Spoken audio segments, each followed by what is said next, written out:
താമരശ്ശേരി ഷഹബാസ് കൊലക്കേസിൽ പ്രതികളായ വിദ്യാർത്ഥികളുടെ ജാമ്യാപേക്ഷ ഇന്ന് കോടതി പരിഗണിക്കും. കോഴിക്കോട് ജില്ലാ കോടതിയാണ് പരിഗണിക്കുക. അഭിജിത്ത് മുഴക്കുന്ന് വിവരങ്ങളുമായി കോഴിക്കോട്ട് നിന്ന് ചേരുന്നുണ്ട്. അഭിജിത്ത്.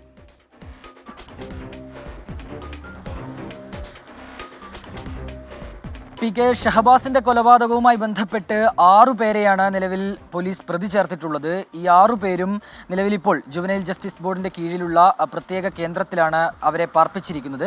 ഇവർ നേരത്തെ ജുവനൈൽ ജസ്റ്റിസ് ബോർഡിനെ സമീപിച്ചിരുന്നു.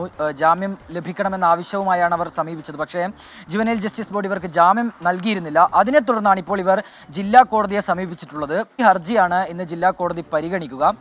ഒപ്പം തന്നെ ഇതിലേറ്റവും പ്രധാനപ്പെട്ട കാര്യം, ഇതിൽ കൂടുതൽ പേരെ പ്രതി ചേർക്കണം എന്നുള്ള ഒരു ആവശ്യവുമായി കഴിഞ്ഞ ദിവസം ഷഹബാസിന്റെ പിതാവ് രംഗത്തെത്തിയിരുന്നു. കോഴിക്കോട് മുഖ്യമന്ത്രി എത്തിയ സാഹചര്യത്തിൽ മുഖ്യമന്ത്രിയെ നേരിട്ട് കണ്ട് തങ്ങളുടെ പ്രശ്നങ്ങളൊക്കെ ഷഹബാസിന്റെ പിതാവ് അറിയിച്ചതാണ്. കുട്ടികൾക്ക് മാത്രമല്ല, മുതിർന്നവർക്ക് കൂടി ഈ കൊലപാതകത്തിൽ പങ്കുണ്ട്.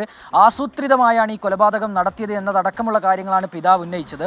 ഈ രക്ഷിതാക്കൾ ഈ നഞ്ചക്ക് പോലെയുള്ള ഉപകരണങ്ങൾ, ഇത്തരം ആയുധങ്ങളൊക്കെ കുട്ടികളുടെ കൈവശം എങ്ങനെയാണ് എത്തിയത്, അതിൽ രക്ഷിതാക്കൾക്ക് പങ്കുണ്ട് എന്നുള്ളതായിരുന്നു പിതാവിന്റെ പ്രധാനപ്പെട്ട പരാതി. ഏതായാലും അക്കാര്യത്തിൽ കൂടി ഇനിയൊരു അന്വേഷണം ഏത് വിധത്തിലായിരിക്കും എന്നുള്ളതാണ് ഏറ്റവും പ്രധാനപ്പെട്ട കാര്യം.